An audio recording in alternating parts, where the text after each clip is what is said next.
À la parole proprement parlée, je voudrais lire un passage dans 1 Thessaloniciens chapitre 5. Oui, à partir du verset 1, du verset 1 au verset. Voilà. Pour ce qui est des temps et des moments, vous n'avez pas besoin, frère, qu'on vous écrive, qu'on vous en écrive. Car vous savez bien, vous-même, que le jour du Seigneur viendra comme un voleur dans la nuit. Quand les hommes diront paix et sûreté, alors une ruine soudaine les surprendra, comme les douleurs de l'enfantement surprennent la femme enceinte. Et ils n'échapperont point. Mais vous, frères, vous n'êtes pas dans les ténèbres, pour que ce jour vous surprenne comme un voleur. Vous êtes tous des enfants de la lumière et des enfants du jour. Nous ne sommes point de la nuit ni des ténèbres. Amen. Amen. Alléluia. Amen.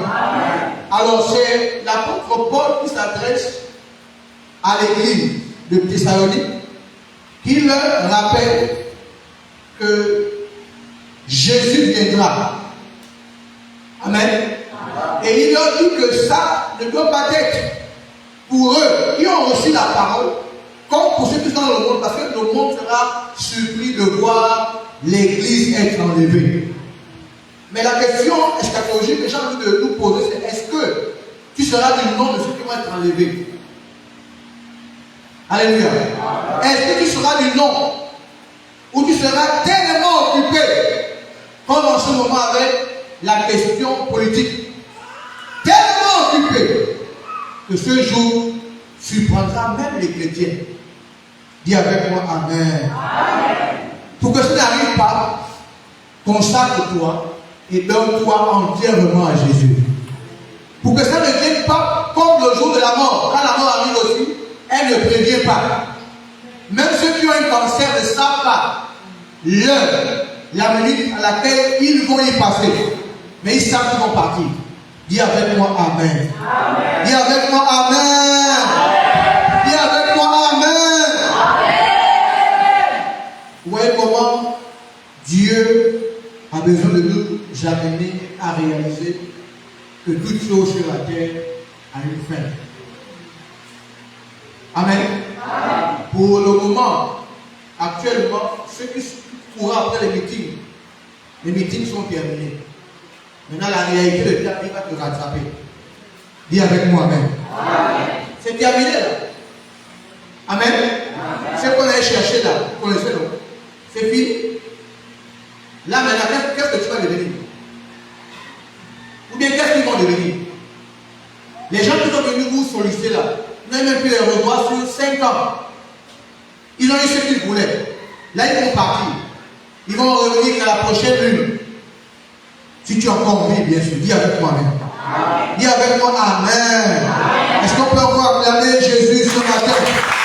Donc, ces acclamations sont des acclamations politiques. Et acclamons le roi des rois. Acclamons le Seigneur.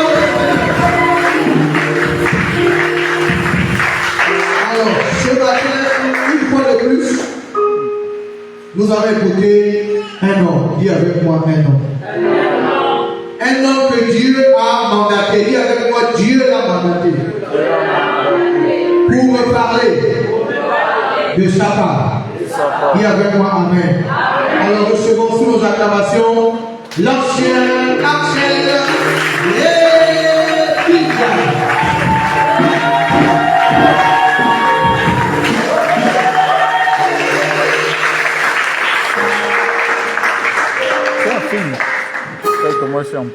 Shalom à tous. Je vous salue dans le précieux nom de Jésus. Soyez bénis, Amen, Amen. Est-ce qu'on peut s'asseoir en acclamant le Seigneur?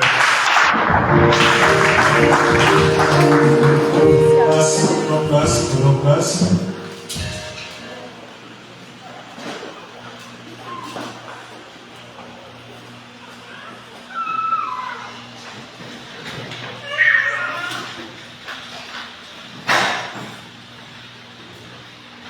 Bien, avant de commencer à dévoiler ce que le Seigneur a mis dans mon cœur, je voudrais m'inviter dans le voix. Amen.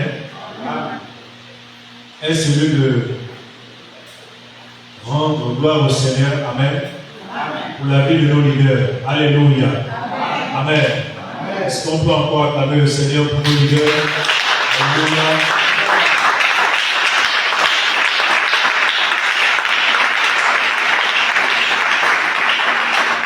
Amen. Donc nous bénissons le Seigneur pour nos leaders qui sont ici localement et pour l'apôtre fondateur. Alléluia. Dieu est passé par un homme pour susciter cette vision. Alléluia. Amen. Nos prières vont également à son endroit ce matin et ainsi qu'à toute l'équipe qui l'accompagne. Alléluia. Amen. Alors, ce matin, nous allons parcourir la parole de Dieu à divers endroits. Et l'un des premiers textes que nous allons lire ensemble se trouve dans Matthieu 24.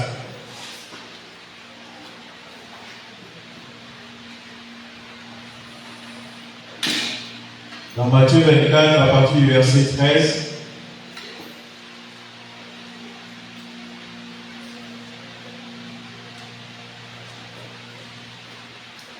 Au verset 12. Allez-je lire Matthieu 24 à partir du verset 12. Nous allons lire quelques portions.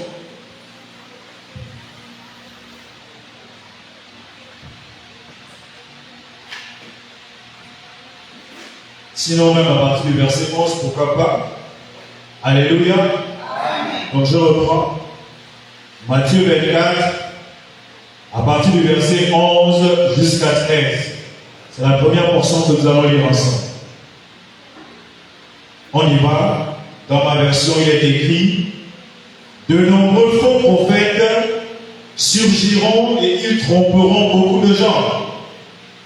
Parce que le mal ne cessera de croître, l'amour du plus grand nombre se refroidira. Mais celui qui tiendra bon jusqu'au bout sera sauvé. Alléluia. Amen. Ensuite, nous allons prendre une autre portion. C'est toujours dans Matthieu 24, à partir du verset 23 au verset 30. Matthieu 24, autant pour moi, 23 à 30. Si quelqu'un vous dit alors, le Messie est ici, ou il est là, ne le croyez pas. De faux messies surgiront, ainsi que de faux prophètes. Ils produiront des signes extraordinaires et des prodiges, au point de tromper même, si c'était possible, ce que Dieu a choisi.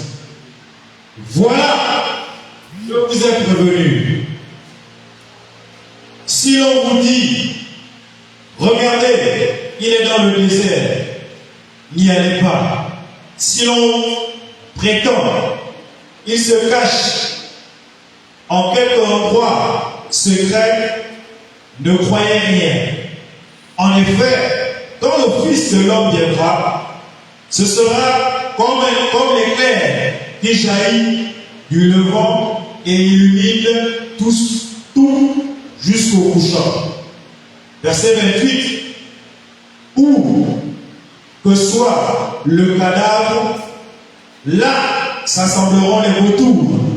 Aussitôt, après ces jours de détresse, le soleil s'obscurcira, la lune perdra sa clarté, les étoiles tomberont du ciel, les puissances célestes seront ébranlées. Verset 30. C'est alors que le signe du Fils de l'homme paraîtra dans le ciel.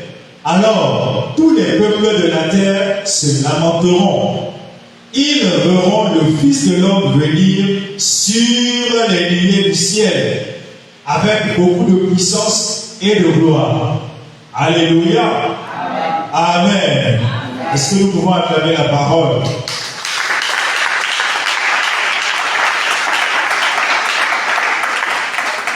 Amen, amen. Il y a une autre portion, je vais la lire encore très rapidement. Toujours au chapitre 24. Donc, il est fortement conseillé de lire le chapitre 24 de Matthieu à la maison, amen, dans nos lectures. Quant au jour et à l'heure où cela se produira, personne ne les connaît, ni les anges du ciel, ni même le Fils, personne sauf le Père et lui seul. Lors de la venue du Fils de l'homme, les choses se passeront comme au temps de Noé. En effet, à l'époque qui précéda le déluge, les gens étaient occupés à manger et à boire, à se marier et à marier leurs enfants, jusqu'au jour où Noé entra dans le bateau. Ils ne se détournèrent de rien jusqu'à ce que vienne le déluge qui les emporta tous. Ce sera la même chose lorsque le Fils de l'homme reviendra. Alléluia. Amen. Amen. La parole est agréable. Alléluia. La parole est agréable. À chaque fois que tu te mets au contact de la parole, par la foi et l'esprit, Dieu t'amène à découvrir des mystères. Il te parle, il t'enseigne, il t'avertit. Alléluia. Et à chaque fois que tu es au contact de la parole, ne pense pas que c'est pour une autre personne. Alléluia. Pense d'abord que c'est pour toi. Amen. En lisant ces passages, on constate que la Bible décrit ces moments comme des moments de trouble. Amen. La Bible va plus loin en disant que, au niveau du verset 12, l'amour du plus grand se refroidira. On parle bien entendu des chrétiens ici. Alléluia. L'amour du plus grand se refroidira. Et l'esprit qui est dans le monde voudra conduire les chrétiens dans la corruption. Et dans la persécution, on poussera les gens à abandonner le chemin de Christ, le chemin de Jésus, pour se faire corrompre. Alléluia. C'est devenu la norme. Ça pourra aussi passer par les frustrations de la vie. Alléluia. Les frustrations de la vie. Tenez, je vous donne un exemple. Vous êtes enfant de Dieu, vous craignez le Seigneur, vous le servez, vous vivez une vie de sanctification, vous êtes consacré, mais vous peinez à démarrer dans beaucoup de choses. Vous peinez à saisir beaucoup de choses de la vie. Et à côté de vous, vous avez un parent, un ami, une connaissance qui vit dans le péché mais qui prospère. Alléluia. Ce genre de situation, malheureusement, peut créer des frustrations. Amen. Au point où on est même parfois tenté de se demander si j'étais à la place de celui-là, est-ce que je n'aurais pas pu être à sa place? Alléluia. C'est du genre, tu vois les gens vivre dans le péché mais prospérer. Alléluia. Amen. La tentation sera si forte que les chrétiens auront tendance à se comparer aux non-chrétiens. Alléluia. Pour obtenir quelque chose, parfois il faut poser des actes sales. Il faut faire des choses bizarres. C'est devenu la norme. Pour une simple chose, pour un simple document, beaucoup sont prêts à se vendre. Beaucoup sont prêts à payer le lourd tribut. Pour gagner une place, pour obtenir un bien qui parfois normal, on pousse les gens à se corrompre. On rend les choses difficiles pour que le chrétien laisse tomber son identité pour aller se vautrer dans l'esprit du monde. Alléluia. Et l'église de cette époque doit revêtir une dimension nouvelle, sinon une dimension élevée de sa consécration. Alléluia. Parce que l'église, dans cette période de crise, dans cette période de trouble, ne pourra pas résister si elle n'a pas revêtu, si elle n'a pas accepté de partir vers le Seigneur, si elle n'a pas décidé de s'appuyer sur celui et celle qui ont décidé de faire sa force. Alléluia. Amen. Donc, dans cette situation, je voudrais te dire que j'ai deux nouvelles pour toi. Une bonne nouvelle et une mauvaise nouvelle. La mauvaise nouvelle, c'est que l'ennemi n'attaque que les fils de Dieu. Alléluia. Il n'attaque que les enfants de Dieu. Il n'attaque pas les chrétiens, il n'attaque pas les non-chrétiens. Parce que les non-chrétiens sont déjà un acquis pour lui. Alléluia. Il attaque les fils de Dieu. Il les combat afin qu'ils abandonnent et qu'ils perdent la foi. Rappelez-vous au verset 12 de Matthieu 24, la Bible dit « L'amour du plus grand nombre se refroidira ». On parle effectivement des chrétiens à cet endroit. Deuxième nouvelle, la bonne. Jésus nous donne les clés au moyen de sa parole pour triompher. Alléluia. Alléluia. Jésus nous donne les clés. Il nous laisse les clés. Nous allons les découvrir et nous allons les partager. C'est pourquoi je vous invite à lire maintenant Apocalypse au chapitre 4. Apocalypse au chapitre 4. Est-ce que quelqu'un peut m'aider avec la lecture? Apocalypse chapitre 4, versets 6 à 7. Je vais lire dans ma version et quelqu'un d'autre prendra. Devant le trône s'étendait comme une mer de verre, transparente comme du cristal. Au milieu du trône et tout autour se tenaient 4 êtres vivants, entièrement couverts Dieu devant et derrière. Le premier d'entre eux ressemblait à un lion. Le deuxième à un jeune taureau. Le troisième avait le visage pareil à celui d'un homme. Et le quatrième était semblable à un aigle en plein vol. Alléluia. Est-ce que quelqu'un peut donner une version différente? Apocalypse 4, 6 à 7. Du trône sortent des éclairs, des voix, des tonnerres, devant le trône brûle 7 lampes ardentes qui sont les 7 esprits de Dieu. Verset 6, il y a encore devant le trône comme une mer de verre semblable à du cristal. Au milieu du trône et autour du trône, il y a 4 êtres vivants, remplis de Dieu, devant et derrière. Verset 7, le premier être vivant est semblable à un lion, le second être vivant est semblable à un veau, le troisième être vivant a la face d'un homme, et le quatrième être vivant est semblable à un aigle du vol. Verset 8. Amen. Frère, merci. Alléluia. Est-ce qu'on peut maintenant parcourir 2 Corinthiens 3, 18? 2 Corinthiens 3, 18. 2 Corinthiens, chapitre 3, au verset 18.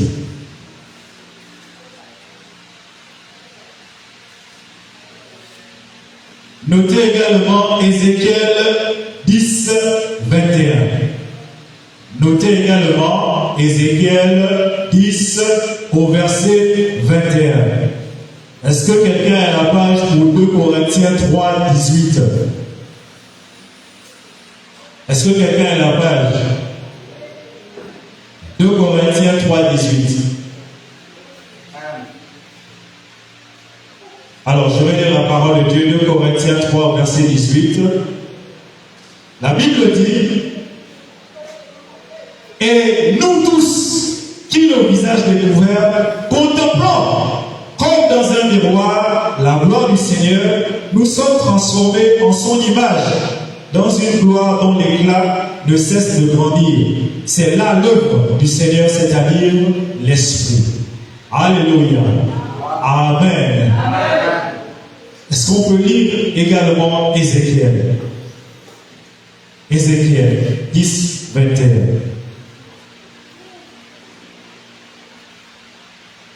Ézéchiel.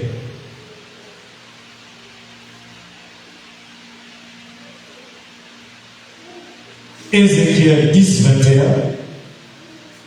Chacun d'eux avait 4 faces et 4 ailes, sous lesquelles apparaissaient ceux qui étaient comme des humains. Alléluia. Alléluia. Amen. Alors l'Église qui va triompher des lois du monde et de tous ceux qui s'y trouvent, c'est l'Église qui aura revêtu une autre dimension. Je vous disais ça tantôt. Amen. Alléluia. Mais revenons au verset 7 d'Apocalypse 4. Que dit la parole? La Bible dit au verset 7, le premier ressemblait à un lion, le deuxième à un jeune taureau, le troisième avait le visage pareil à celui d'un homme, et le quatrième, dis avec moi le quatrième,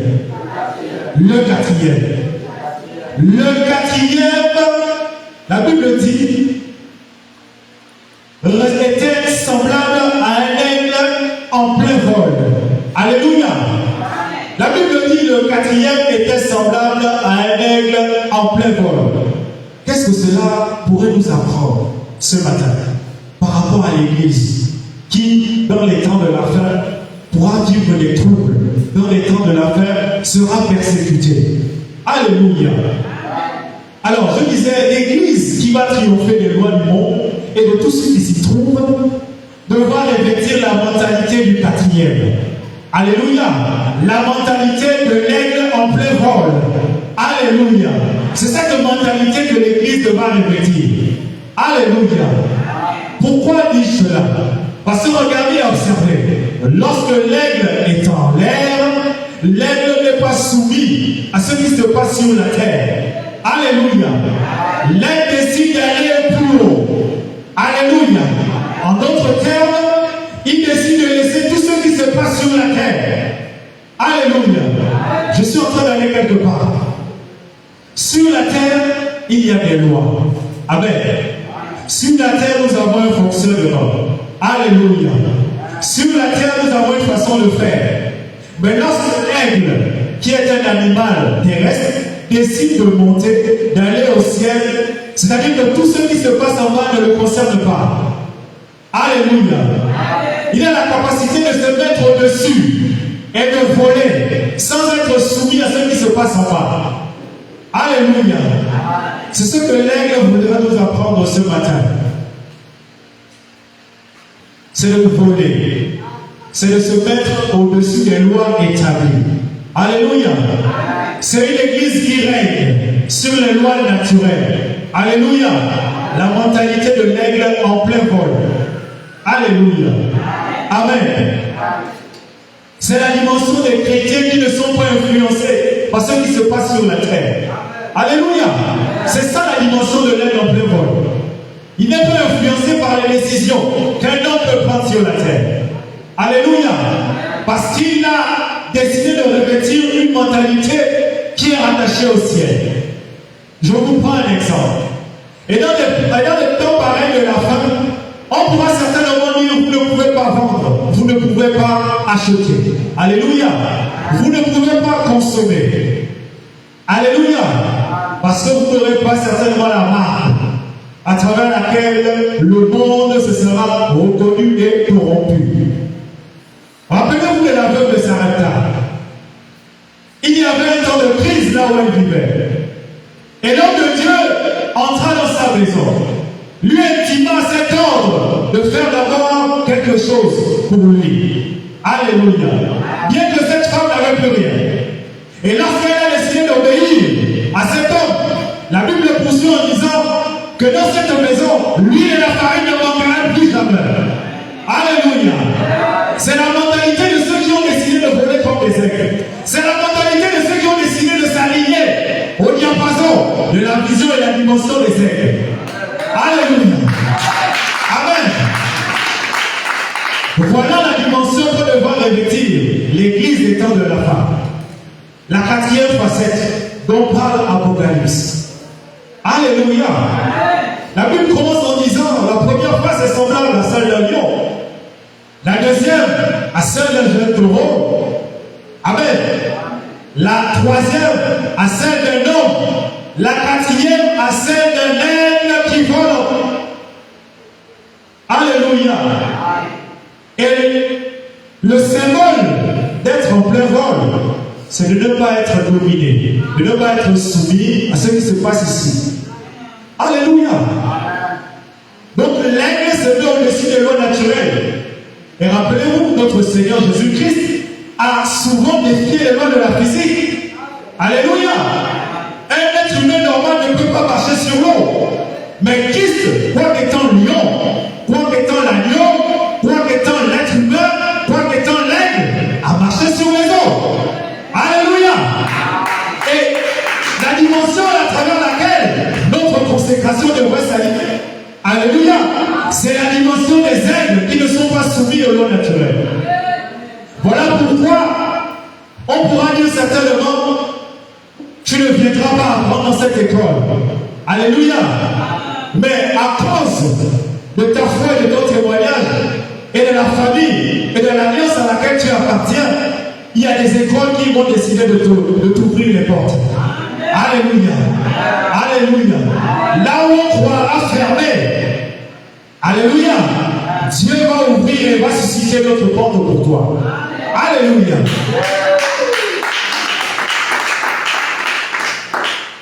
On pourra dire certainement, on va interdire la vente de carburant aux chrétiens. Un exemple comme ça. Mais tu as un véhicule, tu fais comment? Mais à cause de l'alliance que tu as avec Christ, ton véhicule ne va jamais s'arrêter. Tu te demandes même, mais comment le carburant ne finit pas? Alléluia. C'est une dimension élevée devant les lois naturelles. Alléluia. Amen. Est-ce que tu peux acclamer pour toi-même?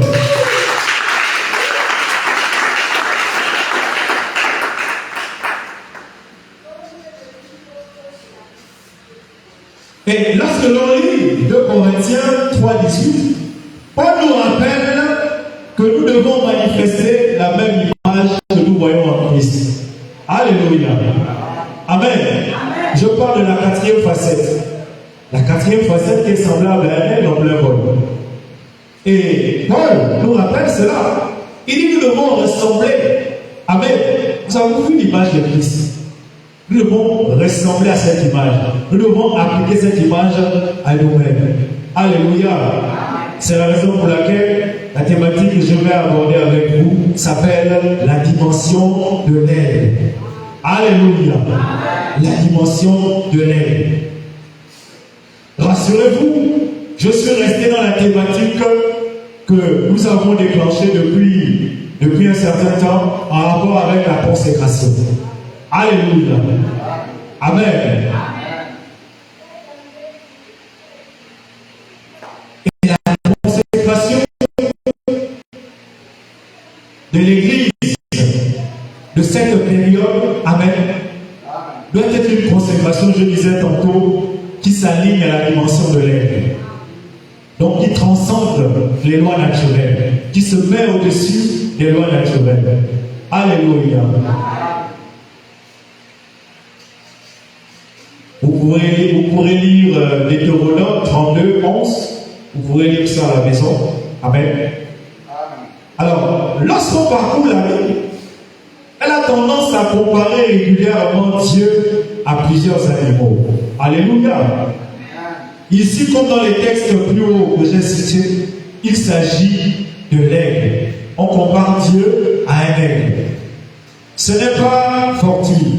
Et nous allons comprendre par la grâce de Dieu toute la sagesse qui s'y trouve. Alléluia.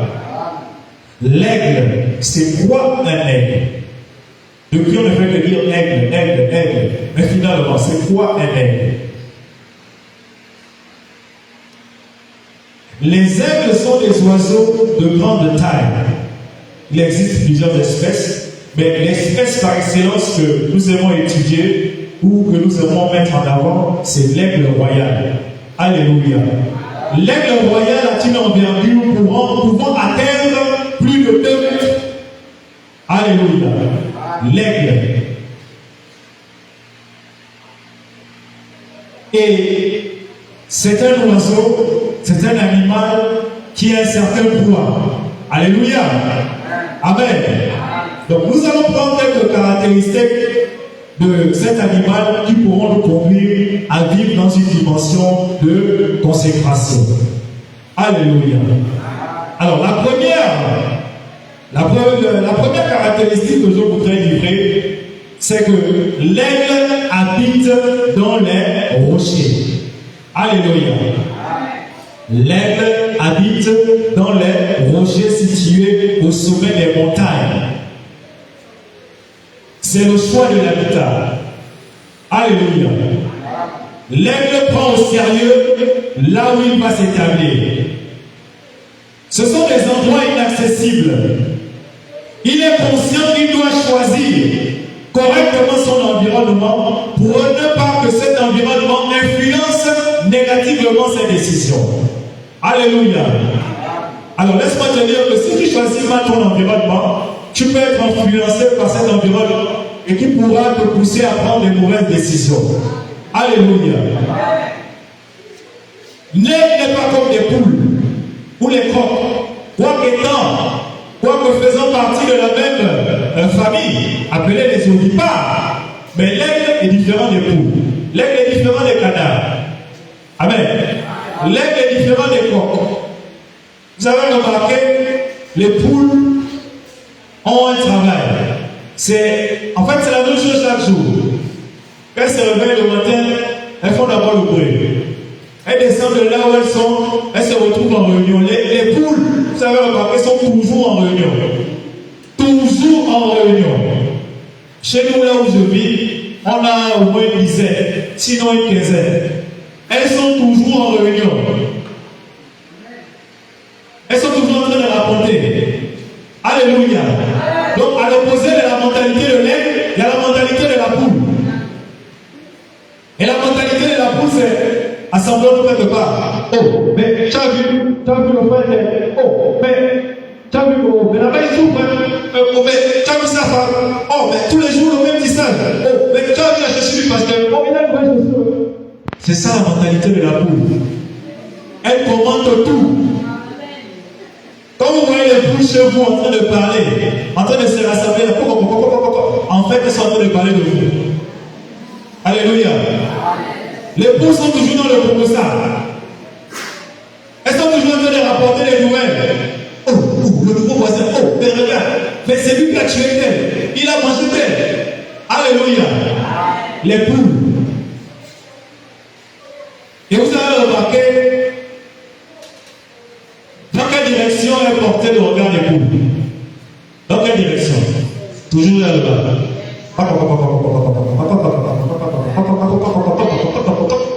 Toute la journée. Alléluia. Mais toi, tu es différent du poule. Amen. Toi, tu es un aigle. Et tu vois le sommet des montagnes. Tu t'élèves majestueusement. Alléluia. Est-ce que je parle à un aigle ce matin? Alléluia. Donc tu n'es pas à la dimension du poule qui cherche toujours la ferraille. Qu'est-ce qui s'est passé? Oh, qu'est-ce qui s'est passé? Oh, vous avez remarqué, elle fait toujours la tête comme ça. Amen. C'est pour dire, mais qu'est-ce qui s'est passé? Qu'est-ce qui s'est passé? Comme là tout à l'heure, on va sortir, on va partir à la maison. Oh, il y a eu quoi là-bas? Allah se dit, c'est parce que comment? Oh, Ali Bobby, oh, mais j'ai appris la meilleure. Il y a eu, oh, mais les gens jetaient les enveloppes, oh, et puis le téléphone, oh, qu'est-ce qui s'est passé? Alléluia. Amen. Ce n'est pas une poule, tu es un aigle.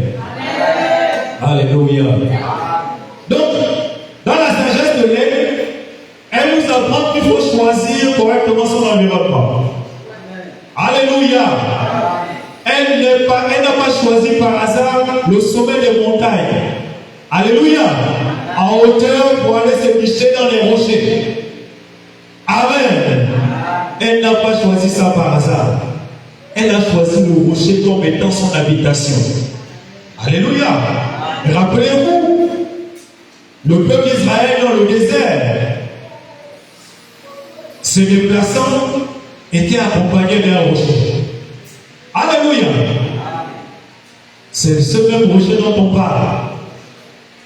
le rocher, qui symbolise Christ, qui symbolise Dieu, qui symbolise l'Éternel. Donc, le chrétien qui va épouser la dimension de l'aigle ne pourra que bâtir ou s'investir ou s'établir sur le rocher. Alléluia. L'aigle s'est établi sur le rocher et il s'est mis en hauteur. Il sait que là-bas, on ne peut pas venir comme ça. Tu ne peux pas arriver là-bas. Si tu arrives là-bas, c'est que toi aussi tu es un aigle. Alléluia. Il ne vit qu'avec ses semblables. Ils ne sont pas beaucoup. Ils ne se mélangent pas avec les autres. Ils ne volent pas en formation comme les autres. Amen. Vous voyez l'armée de l'air, quand les pilotes volent, ils sont souvent en formation. Ça a été tiré de là. Mais l'aigle ne vole pas comme ça. C'est un solitaire. Alléluia. L'aigle n'est pas comme ça. L'aigle est solitaire. Et je voudrais te dire ce matin, fais du rocher ton habitation. Alléluia. Apprends à demeurer sur le rocher. Alléluia. C'est là-bas où tu devrais t'établir de façon permanente. Alléluia. La deuxième caractéristique, c'est que l'aigle sait éduquer ses enfants. Il sait éduquer ses petits. L'aigle communique une mentalité. Alléluia. Et la mentalité qu'il communique, c'est une mentalité de fer. C'est une mentalité de gagnant. C'est une mentalité de puissant. Alléluia. Alors, lorsqu'on observe l'aigle, on observe qu'il apprend ses petits à voler.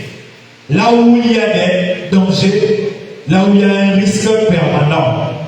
Alléluia. Alors, que fait l'aigle? Que font papa et maman aigle lorsqu'ils ont des petits? Et que ces petits ne vont pas demeurer longtemps dans le nid. Amen. Parce qu'ils doivent prendre également leur envol. Que font papa et maman aigle? Papa et maman aigle prennent les aiglons sur eux. Soit papa, soit maman. Et celui qui prend les enfants va en l'air. Rappelez-vous, ils sont déjà sur la montagne. Donc à une bonne distance de la terre. Comme si ça ne suffisait pas, le parent qui a pris les enfants sur le dos va encore un peu plus haut. Alléluia. Il va encore plus haut. Et les enfants sont certainement contents. Merci papa pour la balade, nous sommes contents. Oh là là, on visite, on est content, on voit. À un moment donné, que fait le parent? Il les jette. Alléluia. À un moment donné, le parent aigle qui a posé les enfants sur son dos décide de les jeter. Amen. Et il dit aux enfants, allez, commencez à voler, commencez à voler, commencez à voler. Alléluia. Parmi eux, certains, sinon tous, parviennent à voler. Alléluia. Parviennent à commencer à faire quoi? À s'envoler. Et celui qui ne réussit pas, il y a un parent en bas qui voit la basse attitude, qui va réceptionner celui qui va tomber. Alléluia. Et le même scénario peut se répéter à plusieurs reprises dans la journée. Et cela pendant plusieurs jours, jusqu'à ce que tous parviennent à voler. Alléluia. Amen. Est-ce que tu vois la formation d'élite que l'aigle réserve à ses enfants? Et pourtant, l'aigle est conscient du danger. Alléluia. L'aigle est conscient de tous les dangers qu'ils peuvent avoir à cet endroit. Mais il risque. Alléluia. C'est une formation militaire. C'est une formation d'élite qu'il donne à ses enfants. Alléluia. Amen. Donc c'est également l'entraînement qui est réservé aux enfants de Dieu. C'est l'entraînement qui est réservé aux fils de Dieu. Vous avez remarqué, les pasteurs ont aussi cette habitude. Alléluia. Certains pasteurs, ils vous prennent, ils vous mettent sur le dos. Ils s'envolent avec vous. Ils vous amènent loin. Et à un moment donné, dans les hauteurs, ils vous lâchent. Non pas parce qu'ils ne vous aiment pas, mais parce qu'ils veulent vous apprendre à voler. Alléluia. Amen.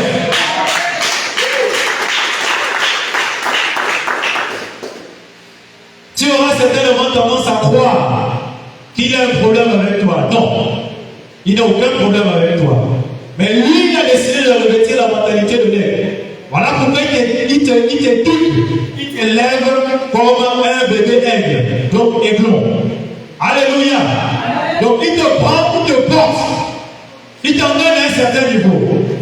Et toi, tu es là, tu es dans une zone de confort. Au moment où tu te dis non, c'est bon, il est là, il gère. C'est là où il décide de t'abandonner. Il te jette.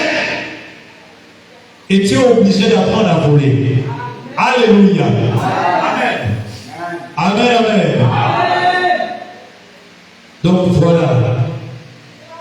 Voilà ce qui se passe lorsque l'aigle communique à ses enfants une mentalité. Alléluia. Rappelez-vous, un homme dans la Bible a dit, Dieu exerce même au combat. Alléluia. Amen. Donc, l'aigle prend du temps à former. Alléluia. L'aigle est un formateur par excellence. Il prend du temps à former sa progéniture. Parce qu'il est conscient qu'il ne peut pas laisser sa progéniture en pâture. Il ne les laisse pas dans le confort du nid, de la maison.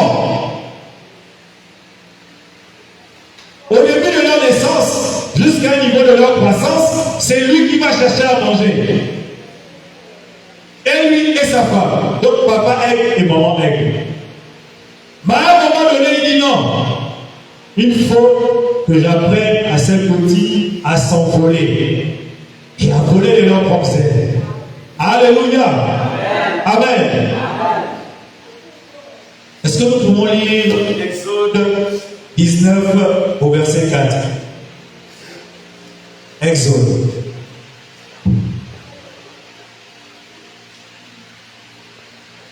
Nous sommes à la deuxième caractéristique. Est-ce que quelqu'un peut nous lire Exode 19 au verset 4?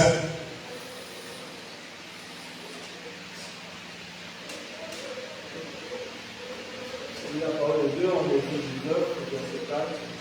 Vous avez vu ce que j'ai fait à l'Égypte et comment je vous ai porté sur les ailes d'aigle et amené vers moi. Alléluia. Frère, est-ce que tu peux reprendre ça? Écoutez bien. Vous avez vu ce que j'ai fait à l'Égypte et comment je vous ai porté sur des ailes d'aigle et amené vers moi. Alléluia. Dieu nous rappelle qu'il nous a portés sur ses ailes. Amen. Donc Dieu notre Père lui-même nous donne déjà l'information. Il nous donne l'orientation. Alléluia. Est-ce qu'on peut aller à la troisième caractéristique? Dis avec moi la troisième caractéristique. La troisième caractéristique est la suivante. L'aigle s'est sorti de sa zone de confort. Alléluia. L'aigle est courageux. Il ne recule pas devant les obstacles. En effet, quand arrive la tempête, l'aigle est l'animal, ou certainement le seul, qui ne cherche pas à se cacher. Alléluia. Lorsque la tempête des vents violents arrive, l'aigle ne cherche pas un abri pour aller se cacher. Non. L'aigle fait quoi? Il affronte la tempête. Il ne se met pas par derrière, il affronte ça de face. Alléluia. C'est ce que fait l'aigle.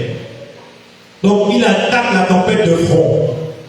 Une fois à l'intérieur de la tempête, comme disent les scientifiques, dans l'œil du cyclone, dans l'épicentre. Alléluia. Donc une fois à l'intérieur, l'aigle se laisse porter par des vents forts et violents, qui l'entraînent plus loin. Et une fois qu'il a pris la hauteur, c'est à ce moment-là qu'il déploie maintenant ses ailes. Alléluia. L'aigle est un animal bizarre.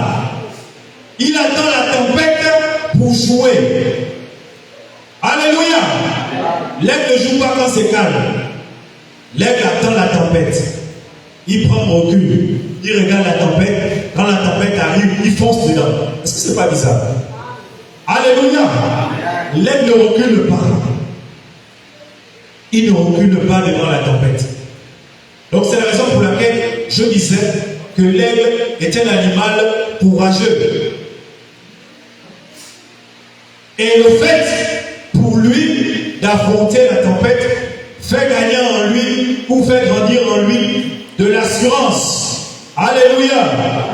Est-ce que quelqu'un peut accepter de revêtir l'assurance? Alléluia.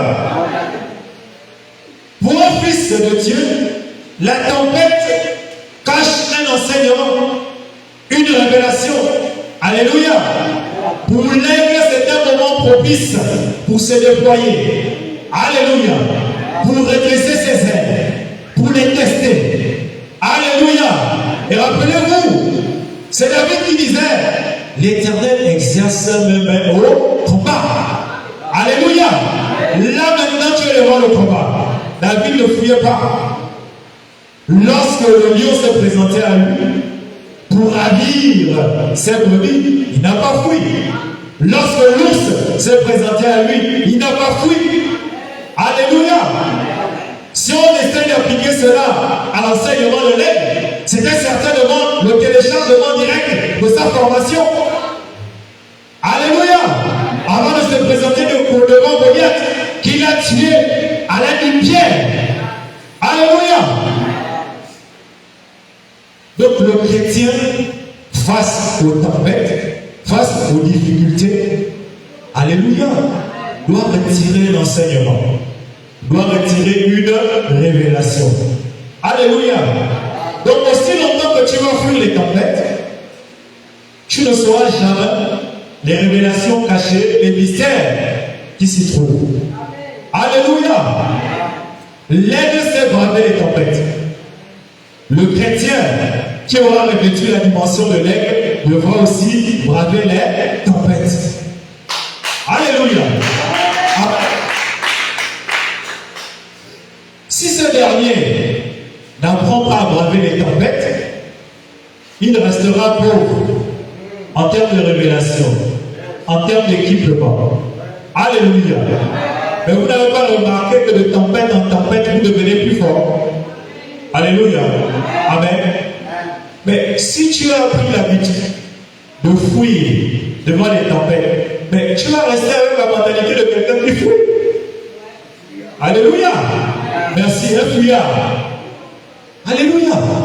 Est-ce que dans le monde, les gens ne nous enseignent pas? Il y a une catégorie de personnes, ils ont tellement fait des bagarres qu'à un moment donné, peu importe la personne qui se présente à eux, ils n'ont plus peur. Ils sont même parfois hautains. Mais tu te demandes en toi-même, mais cet homme-là, d'où tire-t-il son assurance? Mais c'est l'expérience passée. Il est habitué à affronter ça. Donc quand il te regarde, mais il commence à te mépriser. Il est habitué à affronter ça. C'est la même attitude. C'est un mauvais exemple. Hein? C'est la même attitude de personnes qui aiment prendre les bons et qu'on menace. Il y a une catégorie de personnes qui prennent souvent les bons là. Tu peux parler, mais la personne s'en fout de toi. Mais ça ne lui fait plus rien. Tu menaces, tu dis je vais t'amener au commissariat. Je vais faire ceci, je vais faire cela. La personne reste insensible. Elle te regarde et dit bon, va au commissariat. Alléluia. Amen. Donc j'ai dû prendre cet exemple pour vous montrer l'assurance dégagée par une telle personne. Alléluia. Donc tu peux même lui dire on va aller à la brigade. Et il n'y a pas de problème alors. Donc elle affronte. Alléluia. Mais pourquoi les enfants de Dieu ne peuvent pas revêtir une telle mentalité lorsqu'il s'agit de leur propre vie? Lorsqu'il s'agit de remporter des batailles de leur vie. Alléluia. Lorsqu'il s'agit d'affronter les obstacles qui se tiennent devant eux. Alléluia. Donc là où tu vois la souffrance, l'aigle voit un tremplin. Alléluia. Il va falloir distinguer plusieurs catégories de personnes. Principalement deux. Là où les non-chrétiens, ceux qui n'auront pas appui sur Jésus, devant les obstacles, verront la souffrance, toi tu verras ton frère. Alléluia. Est-ce que je suis dans la bonne église? Amen. Est-ce qu'on est ensemble? Rassurez-moi d'abord.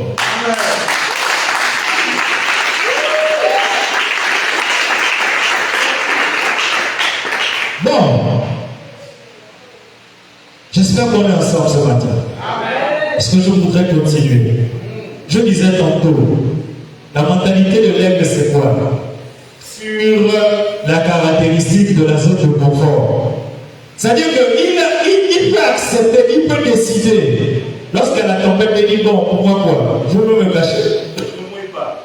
Je reste tranquille. J'attends laisser passer les vents violents.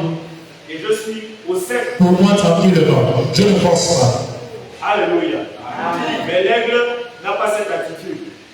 L'aigle fonce. L'aigle se déploie. Alléluia. Et c'est dans l'adversité que tu découvres une autre version de toi. Alléluia. C'est dans l'adversité que tu découvres une autre version de toi. Tu te rends compte des capacités cachées, enfouies en toi. Tant que tu ne te serais pas exercé, tant que tu n'affronteras pas, alléluia, il y a des choses qui ne vont jamais se débloquer. Alléluia. Bien aimé, ce que tu fuis, alléluia, ce que tu passes le temps à fuir, c'est certainement là où Dieu t'attend. C'est certainement le niveau de la vie, c'est-à-dire un niveau de ta vie que tu dois dépasser pour entrer dans une autre dimension. Alléluia. Voilà pourquoi je t'invite, ou je vous invite à ne pas fuir les obstacles. Parce qu'à un moment donné, tu fuis, c'est toujours là. Tu décides d'aller vers le nord, la difficulté là se présente. Tu décides d'aller vers l'ouest, la difficulté là se présente. Tu pars à l'est, c'est la même difficulté. Tu recules, c'est la même difficulté. Bien aimé, il va falloir que tu affrontes ça. Alléluia. Il va falloir que tu affrontes ça. Notre Maître, le Seigneur Jésus, alors qu'il se retrouvait à Gethsémane, à un moment donné, il a même dit à son père, si cette coupe pouvait s'éloigner de moi. Alléluia. Il a vu la difficulté. Mais un ange est arrivé pour le fortifier. Pour lui dire, vas-y, fonce. C'est là le chemin. Et Jésus a repris force. Jésus a repris courage. Et il a foncé. Il est resté obéissant jusqu'à affronter la croix. Alléluia. Amen. Donc tu es obligé d'affronter. Il y a des situations que tu ne pourras pas fuir. Alléluia. Parce qu'elle marque un seuil. Alléluia. Elle marque un seuil entre toi et une autre étape de ta vie. Alléluia. Christ est à un autre bord. Sinon, il est déjà dans la barque. Alléluia. Il te dit, allons à l'autre bord. Amen. Il te dit, allons à l'autre bord. Aussi longtemps que tu vas refuser d'aller à l'autre bord, je disais tantôt, il y a des situations qui ne vont jamais tomber. Alléluia. Il y a des exploits que tu ne pourras jamais faire. Il y a des portes, il y a des endroits où tu ne pourras jamais entrer. Il y a des options, si tu veux, que tu ne pourras jamais manifester. Tant que tu n'auras pas décidé d'affronter. Alléluia. Il en est de même pour ceux qui se marient.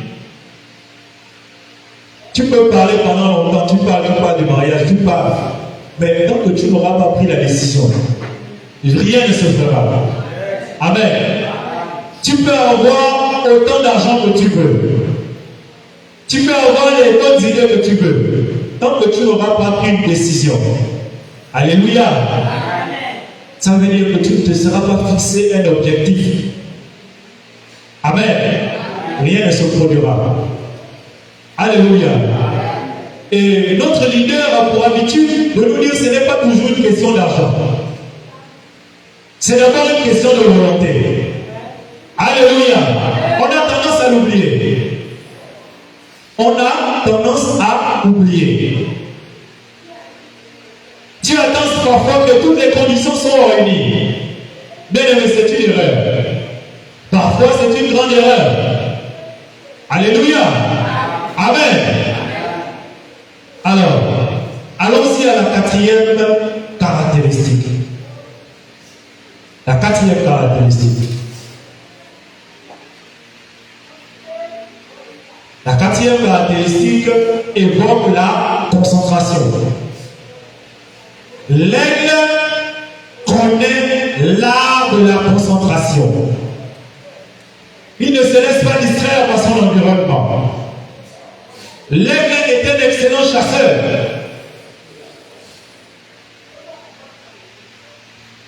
Il observe, puis il passe à l'action. Alléluia. Amen.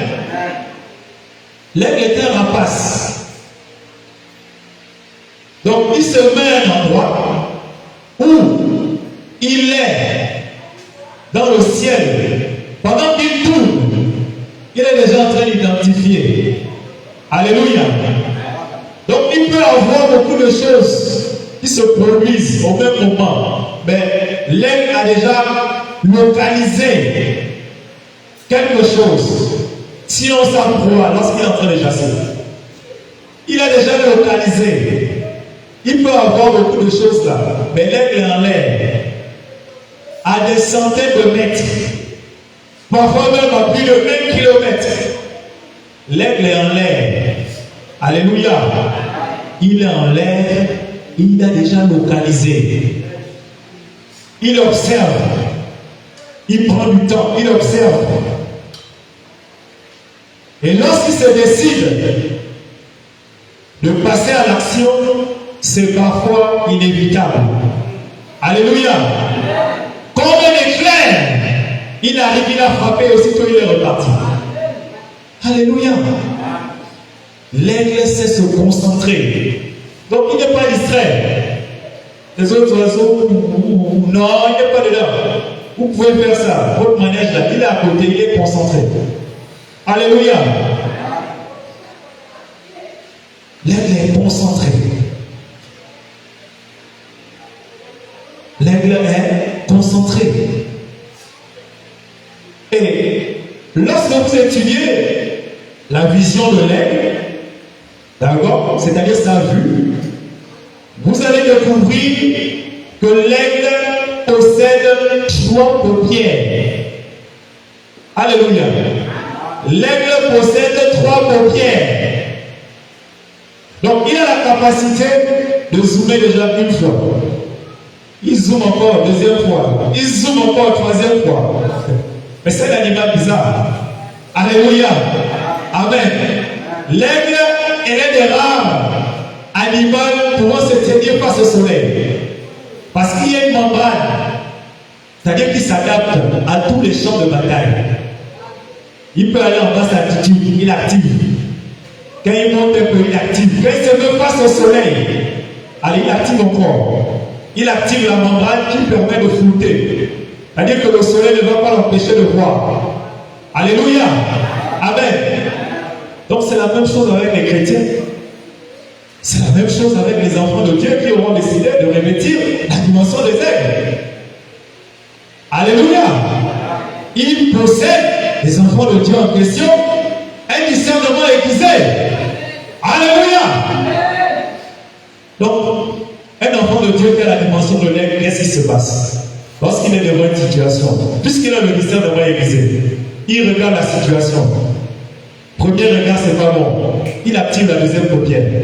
Il regarde, il se lave. Troisième paupière, il active encore. Il voit tout clair. Alléluia. C'est ça la mentalité des enfants de Dieu.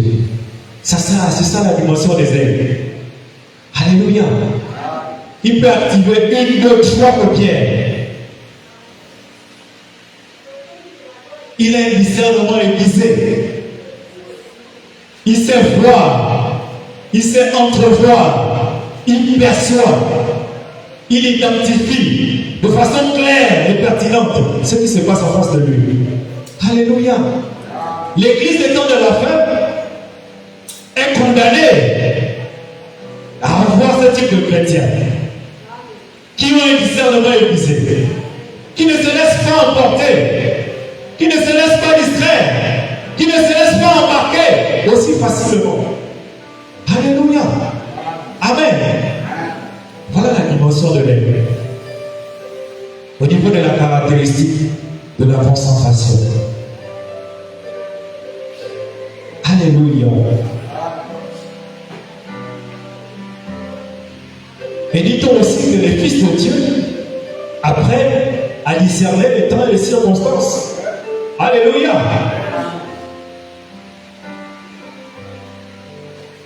L'église des temps de la fin dans sa consécration devrait apprendre à discerner les temps et les circonstances.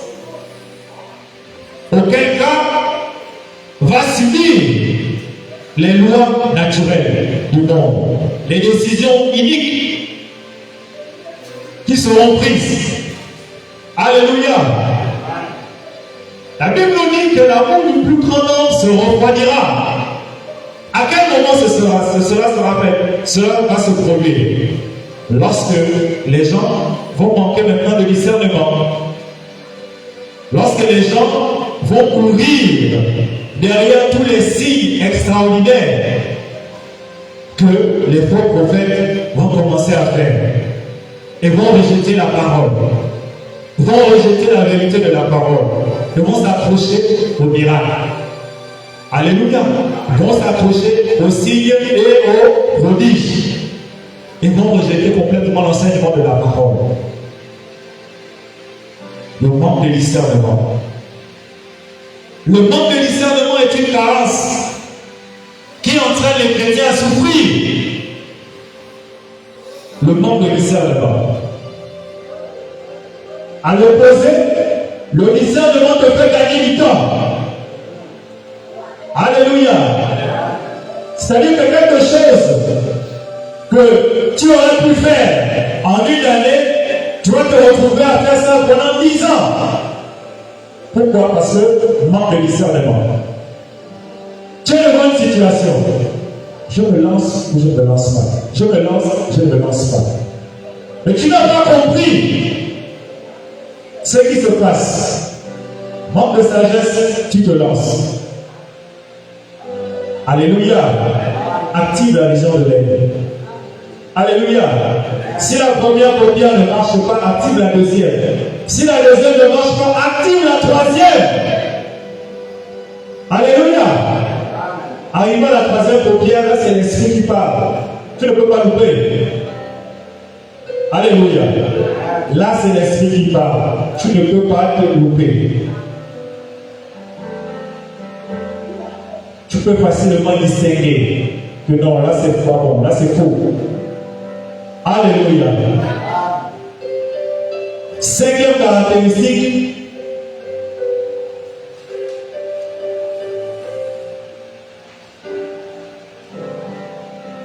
l'aigle choisit le lieu du combat.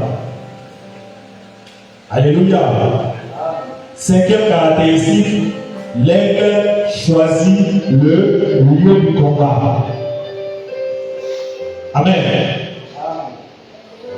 Donc, qu'est-ce que l'aigle fait? Lorsqu'il affronte un animal à peu près, on va dire moyenne, on va dire une moyenne un peu plus grand ou à peu près plus petit, avec, qu'est-ce que l'aigle fait? L'aigle va déplacer le lieu du combat. Vous avez remarqué lorsqu'il affronte des serpents venimeux là, qu'est-ce que l'aigle fait? Il le pince, il l'emmène en haut. Amen. C'est-à-dire l'aigle a déplacé le lieu du combat. Il fait quoi? Il le pince, il l'emmène en haut. Et il l'emmène très haut. Et rappelez-vous, il est le seul qui est capable d'aller voler là-bas. Et s'il peut rester là-bas, c'est que l'oxygène est un problème pour lui là-bas. Or, un être humain normal, à cette hauteur, commence à avoir des problèmes de respiration. Alléluia. Donc il sait qu'en avenant, le problème là-bas, c'est fini. Alléluia. Alléluia. Donc l'aigle est trop stratégique. Il déplace au lieu du combat. Tu l'embêtes sur la terre, il dit ok, il n'y a pas de problème. Il te soulève, il t'amène là-bas. Alléluia. C'est la même chose avec les chrétiens. C'est la même chose avec les enfants de Dieu, dont la consécration se sera révélée.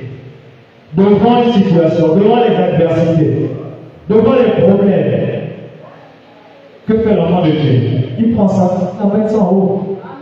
Alléluia. Il prend ça, il amène ça en haut. En haut symbolise quoi? En haut symbolise la présence de Dieu. En haut symbolise que là je t'amène auprès du Père. Tu vas aller chercher ça là-bas. Alléluia. Et lorsque tu as déplacé le lieu du combat, tu as la victoire.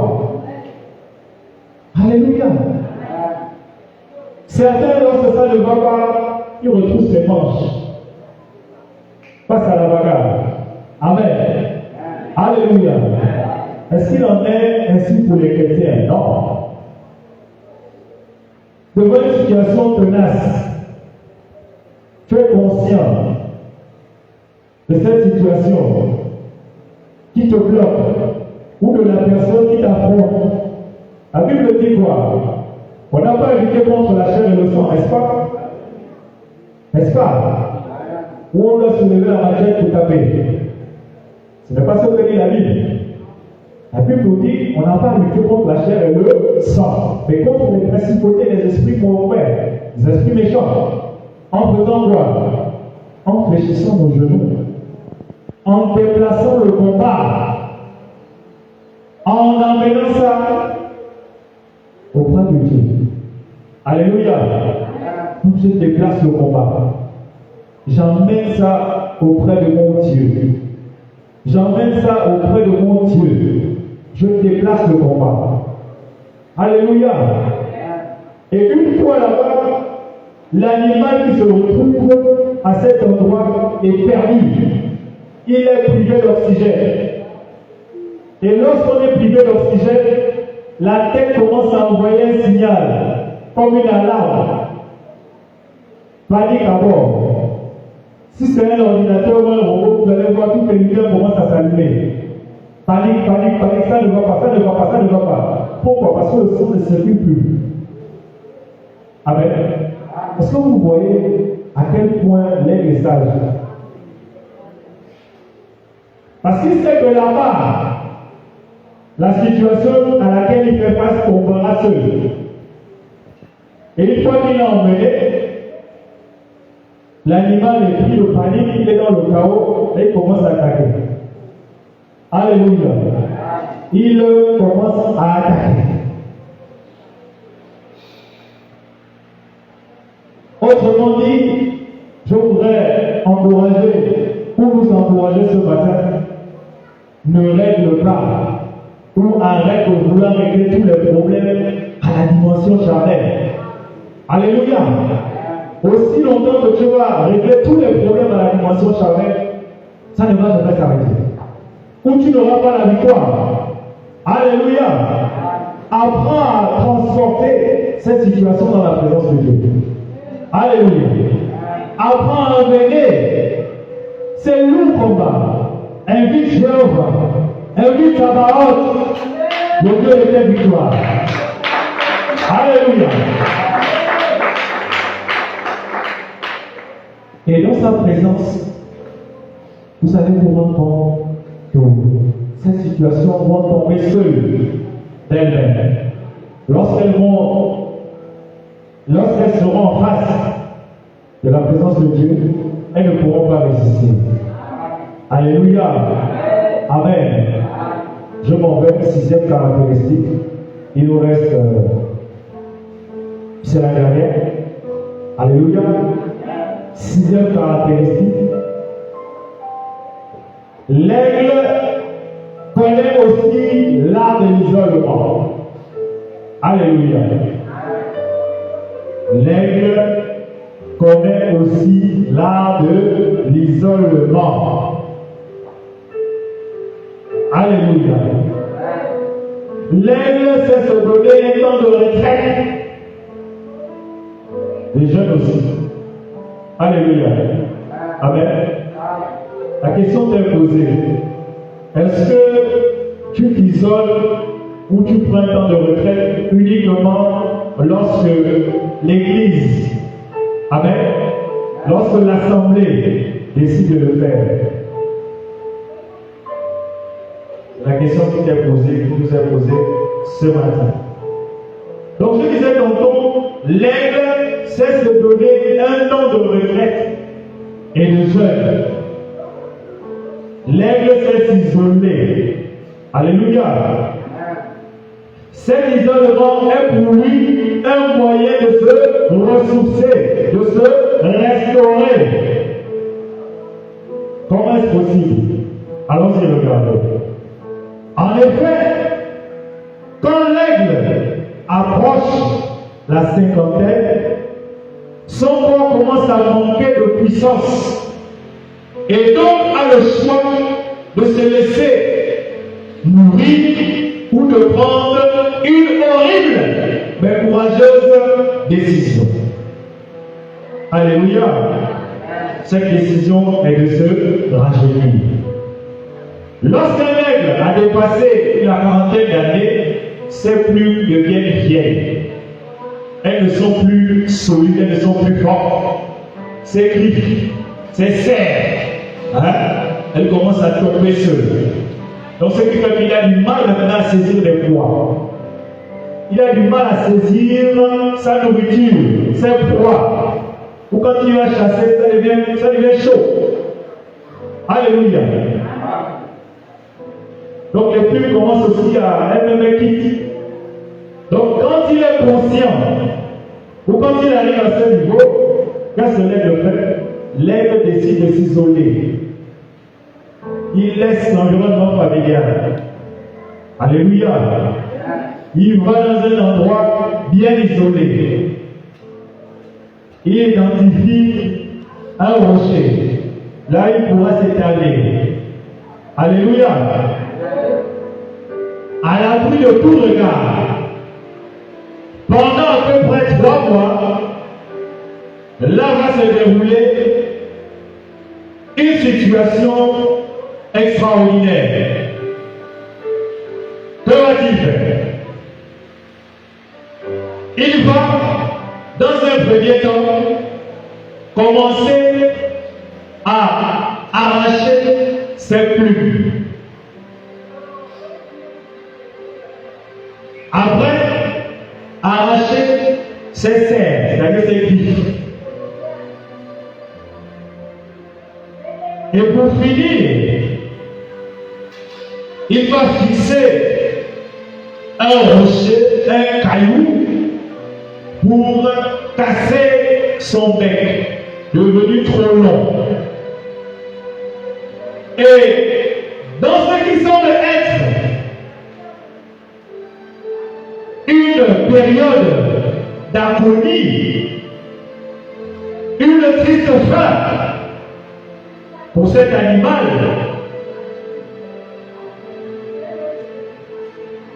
là se trouve la restauration, la transformation, la restauration de cet animal. Alléluia.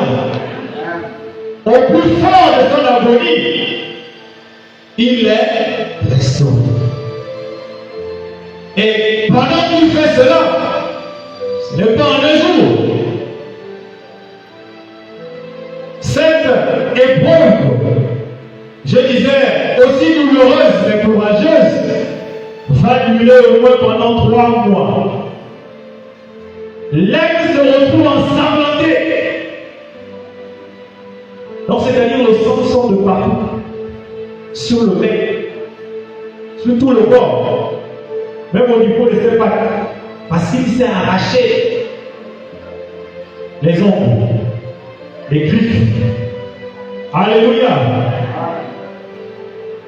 C'est à ce moment-là que tout revient. C'est à ce moment-là que durant cette période des 3 mois, un nouveau plumage, de nouvelles serres et un nouveau bec vont apparaître. Alléluia. Est-ce qu'on peut acclamer au Seigneur?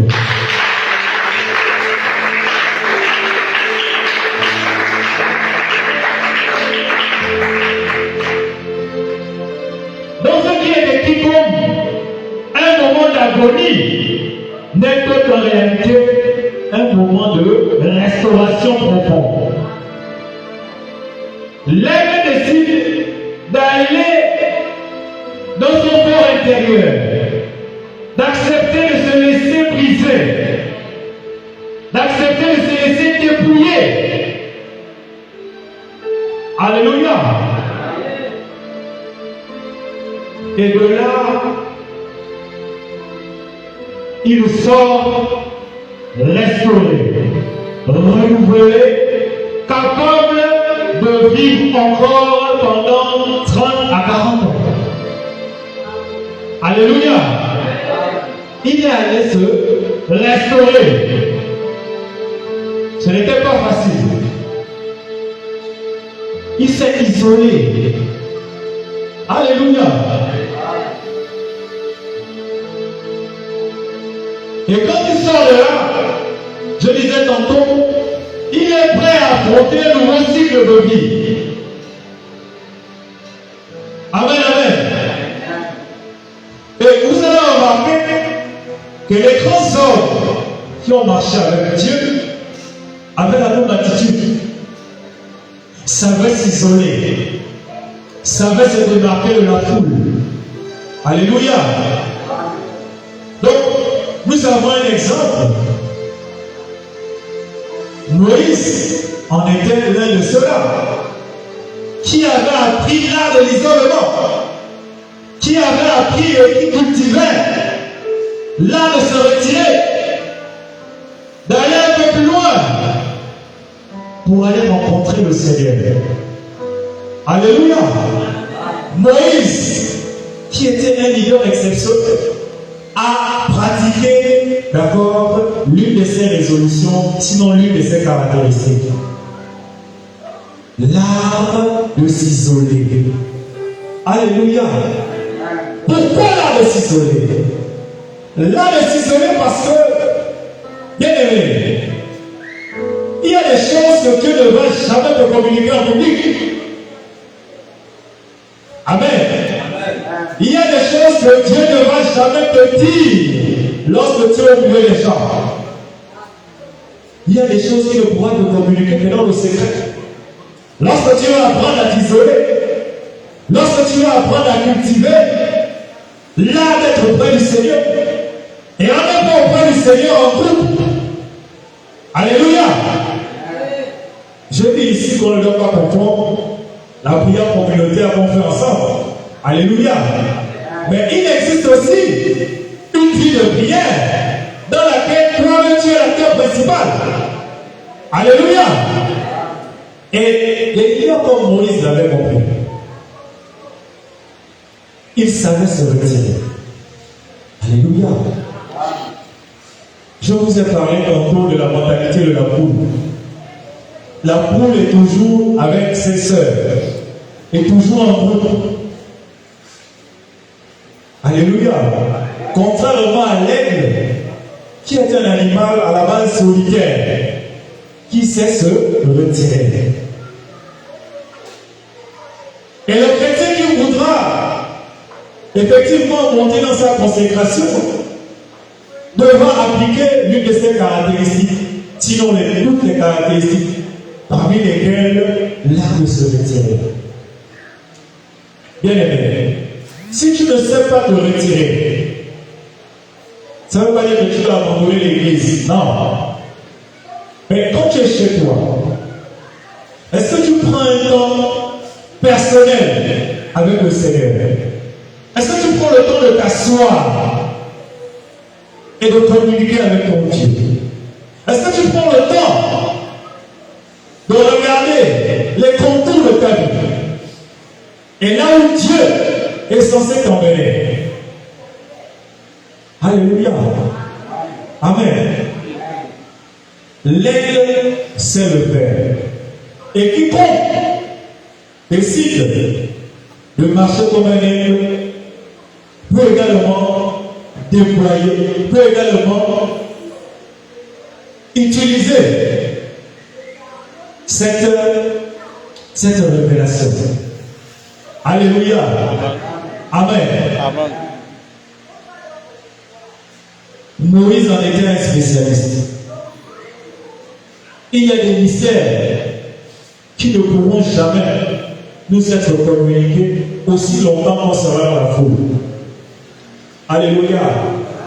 On est en Christ, c'est bien, on marche ensemble, c'est bien, on est dans le même comité, c'est bien. Mais il y a des mystères, il y a des chants que je dois glaner personnellement. Alléluia. Mais aussi longtemps que je vais rester à la dimension de la foi collective, que je ne veux pas chercher dans l'au-delà, que je ne veux pas chercher dans le secret. Il y a des choses que je ne pourrai jamais découvrir. Alléluia. Il y a des révélations me concernant d'abord que je ne pourrai jamais connaître. Alléluia. Aussi longtemps que je vais rester ou que je vais aligner ma foi à la foi de l'Église. Quand l'Église a un programme de prière, il faut aussi faire le programme de prière. Quand l'Église jeûne, c'est là aussi que tu dois jeûner.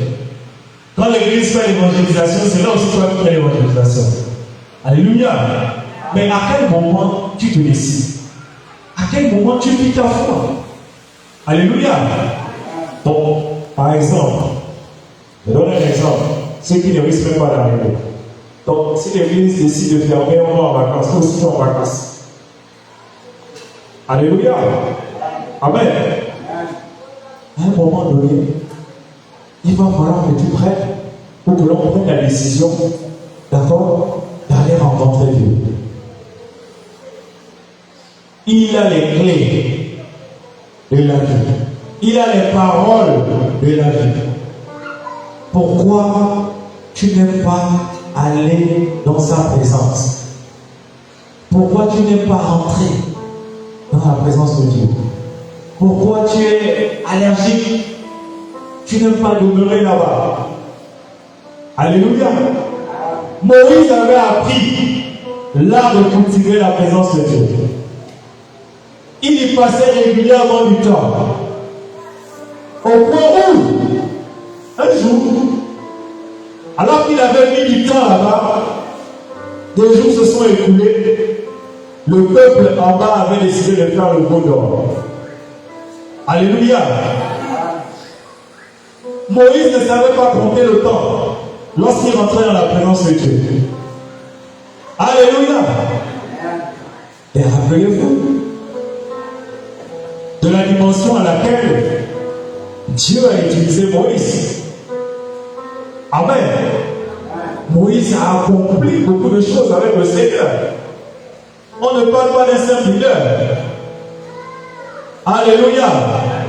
Amen. Voilà. Voici quelques caractéristiques que j'ai voulu livrer avec vous concernant la mentalité de l'aigle, concernant la dimension de l'aigle. Cette dimension qui vient pour élever notre consécration. Alléluia. Amen. Parce que l'Église, étant de la femme, celle dont on parle dans Matthieu 24, qui ne sait ni l'heure ni le jour, doit vivre à la dimension de l'aigle qui vole. Alléluia. Il y a certainement d'autres caractéristiques ou d'autres clés que nous n'avons pas abordées ici, mais je vous encourage vivement à fonctionner, à marcher à la dimension de cet aigle qui vole. Alléluia. Est-ce que je me suis adressé à des aigles ce matin? Alléluia. Amen. Alors, si tu as accepté cela, est-ce que tu peux te lever?